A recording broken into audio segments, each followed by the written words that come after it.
السلام علیکم دوستو آپ نے سعادت حسین منٹو کا نام تو سنا ہوگا۔ آج ہم سعادت حسین منٹو کے ایک ایسے افسانے کا ذکر کریں گے جو ہماری معاشرتی زندگی کا آئینہ ہے۔ افسانے کا نام ہے پردہ، اور یہ صرف کھڑکیوں پہ لٹکانے والوں پردے کی بات نہیں کر رہا، یہ ہمارے جھوٹی عزت کے پردے کی بات کر رہا ہے۔ کیا ہماری عزت اور شرافت ایک پردے کے پیچھے قید ہے؟ کیا غریب ہونا اتنا بڑا گناہ ہے کہ ہر حال میں اسے چھپایا جائے؟ یہی وہ سوال ہے جو منٹو ہمیں خود سے پوچھنے پر مجبور کرتے ہیں۔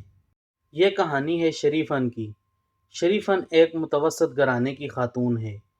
باہر سے دیکھنے میں اس کا گھر بھی صاف ستھرا اور سلیقے مند نظر آتا ہے۔ شریفن خود کو بھی تہذیب یافتہ ظاہر کرتی ہے۔ کیونکہ باہر کسی کو پتہ نہ چل سکے کہ اندر کیا چل رہا ہے۔ لیکن حقیقت کیا ہے؟ حقیقت یہ ہے کہ اندر غربت ہے، تنگی ہے، پرانے برتن ہیں۔ شریفن کا سب سے بڑا مسئلہ یہ ہے کہ وہ اپنی غربت کسی کو دکھانا نہیں چاہتی، اسی لیے وہ اور اس کا شوہر ہمیشہ ایک جھوٹی زندگی گزارتے ہیں جس میں صرف اور صرف دکھاوا ہے۔ اصل بات پر آتے ہیں جو منٹو کا ماسٹر سٹروک ہے۔ اس افسانے میں پردہ کیا ہے؟ پردہ ہے وہ جھوٹا رعب جو غریب ہونے کے باوجود آپ نے دنیا پر ڈالا ہوا ہے۔ پردہ ہے وہ خوف کہ اگر لوگوں کو میری حقیقت پتہ چل گئی تو میری عزت ختم ہو جائے گی۔ میں یہ پردہ معاشرہ ہمارے اوپر ڈالتا ہے کہ اب اگر آپ کامیاب اور امیر نہیں ہیں تو آپ کی کوئی عزت نہیں ہے۔ پھر منٹو وہ کر دکھاتے ہیں جو صرف وہی کر سکتے ہیں۔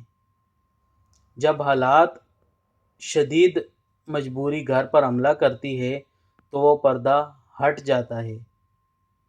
ہو سکتا ہے کوئی قرض خواہ گھر پر آ کھڑا ہو یا گھر کی کوئی بری حقیقت سامنے آ گئی ہو، لیکن جب وہ پردہ ہٹتا ہے تو شریفن کی بناوٹی دنیا ایک دم سے ٹوٹ جاتی ہے اور باہر کی دنیا کو اصلیت اور غربت نظر آ جاتی ہے۔ منٹو کا یہی کمال ہے کہ وہ دکھا کر جاتے ہیں کہ جھوٹی عزت کو بچانے کی کوشش انسان کو اندر سے کتنا کھوکھلا کر دیتی ہے۔ بھی اپنی زندگیوں میں کتنے پردوں کے پیچھے چھپے ہوئے ہیں۔ کیا آپ بھی کسی دکھاوے کا بوجھ اٹھا رہے ہیں؟ اپنی رائے ہمیں کومنٹ سیکشن میں ضرور بتائیں۔ ہماری ویڈیو کو لائک کریں، ہمارے چینل کو سبسکرائب کریں اور بیل آئیکن کو دبا دیں تاکہ ہر آنے والی ویڈیو کا نوٹیفیکیشن آپ کو مل سکے۔ ملتے ہیں کسی اگلی ویڈیو میں۔ اللہ حافظ۔